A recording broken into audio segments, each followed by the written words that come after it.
ये दस्तक रेडियो है। नमस्कार, आप सुन रहे हैं दस्तक टाइम्स का 5 मिनट का न्यूज बुलेटिन दस्तक अब तक। मैं हूं कपिल। सुबह 11 बजे की बड़ी खबरों के साथ। संसद के बजट सत्र का पहला चरण 31 जनवरी को शुरू होकर 13 फरवरी तक चलेगा और दूसरा चरण 10 मार्च से 4 अप्रैल तक होगा। 1 फरवरी को वित्त मंत्री निर्मला सीतारमण लगातार 8वां बजट पेश करेंगी। भारत मोबिलिटी ग्लोबल एक्सपो 2025 का उद्घाटन प्रधानमंत्री बोले, ऑटो उद्योग का भविष्य भारत से 4 साल में आया 3 लाख करोड़ का विदेशी निवेश। प्रधानमंत्री नरेंद्र मोदी ने कहा कि ऑटो उद्योग और मोबिलिटी क्षेत्र का भविष्य भारत से जुड़ा हुआ है। देश में हर साल 2.5 करोड़ से अधिक वाहनों की बिक्री होती है, जो कई देशों की आबादी से भी ज्यादा है।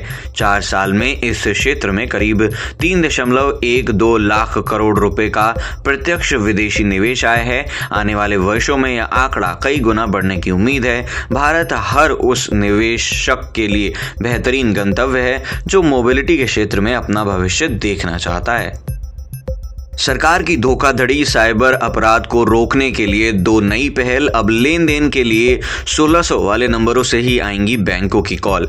भारतीय रिजर्व बैंक ने सभी बैंकों को ग्राहकों को लेन देन संबंधी कॉल करने के लिए सिर्फ 1600 से शुरू होने वाली फोन नंबरिंग श्रृंखला का इस्तेमाल करने के निर्देश दिए हैं। प्रचार उद्देश्यों में बैंक व विनियमित संस्थाएं वॉइस कॉल व SMS के लिए सिर्फ 140 से शुरू होने वाली नंबरिंग श्रृंखला का ही इस्तेमाल करेंगी। वित्तीय धोखाधड़ी को रोकने के मकसद से ये उठाया गया कदम है।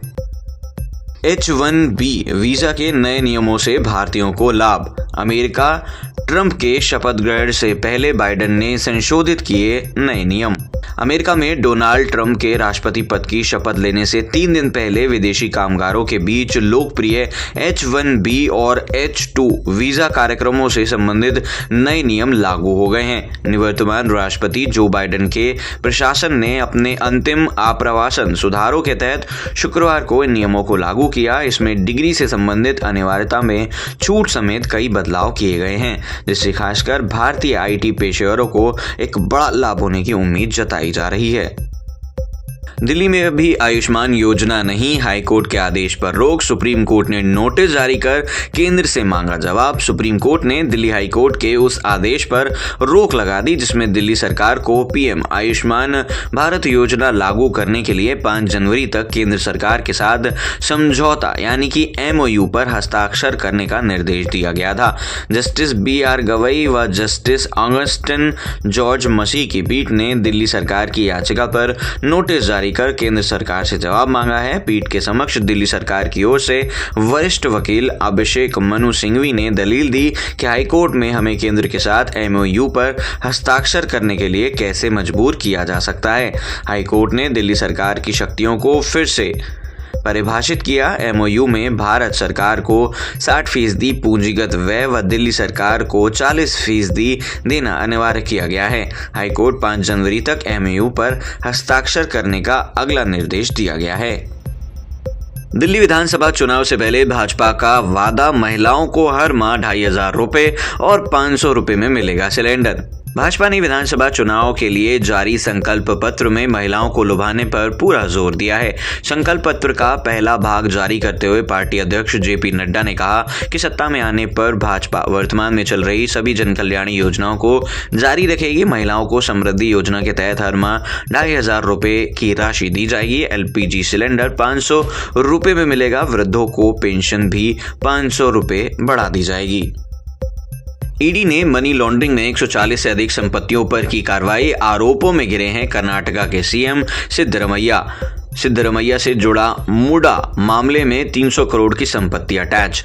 कर्नाटक के CM सिद्धरमैया से जुड़े मैसूर शहरी विकास प्राधिकरण मनी लॉन्ड्रिंग मामले में प्रवर्तन निदेशालय ने 300 करोड़ रुपए मूल्य की 140 से अधिक अचल संपत्तियां अटैच की हैं। संपत्ति के लालच में 4 साल पहले माता पिता, भाई भाभी, भतीजे और भतीजी की हत्या करने वाले अजय सिंह व उसकी पत्नी रूपा सिंह को ADG रोहित सिंह ने फांसी की सजा सुनाई है। कोर्ट ने अजय पर 1.55 लाख और रूपा पर 1.50 लाख रुपए का जुर्माना भी लगाया है। शिक्षक बनी पाकिस्तानी महिला बर्खास्त, रिपोर्ट हुई दर्ज। उत्तर प्रदेश के बरेली में फर्जी दस्तावेजों के सहारे प्राथमिक विद्यालय में सरकारी शिक्षिका की नौकरी हासिल करने वाली पाकिस्तानी महिला शुमाइला खान को बेसिक शिक्षा विभाग ने बर्खास्त कर दिया है। उसके खिलाफ फतेहगंज पश्चिमी थाने में रिपोर्ट दर्ज कराई गई है। आरोप है कि उसने फर्जी निवास प्रमाण पत्र लगाकर नागरिकता छिपाई। वह 9 साल से नौकरी कर रही थी। चारधाम कनेक्टिविटी परियोजना में पीएम से तेजी का करेंगे अनुरोध। 38वें राष्ट्रीय खेलों का उद्घाटन करने आ रहे देहरादून प्रधानमंत्री नरेंद्र मोदी के सामने प्रदेश सरकार चारधाम रेल कनेक्टिविटी में तेजी लाने का अनुरोध कर सकती है। पीएमओ से अनुमति मिली तो राज्य सरकार गंगोत्री और यमुनोत्री धाम को रेल कनेक्टिविटी से जोड़ने वाली डोईवाला उत्तरकाशी परियोजना के लिए केंद्रीय सहायता का अनुरोध कर सकती है। प्रधानमंत्री के 28 जनवरी के दौरे को लेकर शासन स्तर पर तैयारियां और बैठक का दौर जारी है। सूत्रों के मुताबिक राष्ट्रीय खेलों के उद्घाटन के दौरान प्रधानमंत्री करीब 5.5 घंटे उत्तराखंड में रहेंगे। पीएमओ की सर्वोच्च प्राथमिकता की परियोजनाओं में शामिल केदारनाथ पुनर्निर्माण और बद्रीनाथ मास्टर प्लान के तहत चल रहे कार्यों का भी प्रधानमंत्री समीक्षा करते हुए नजर आएंगे।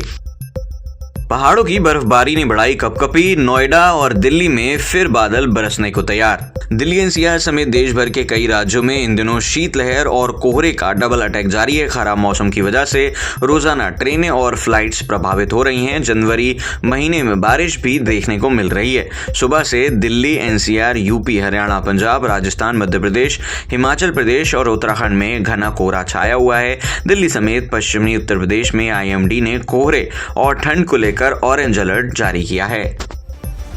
सुनते रहिए दस्तक टाइम्स का 5 मिनट का न्यूज बुलेटिन दस्तक अब तक।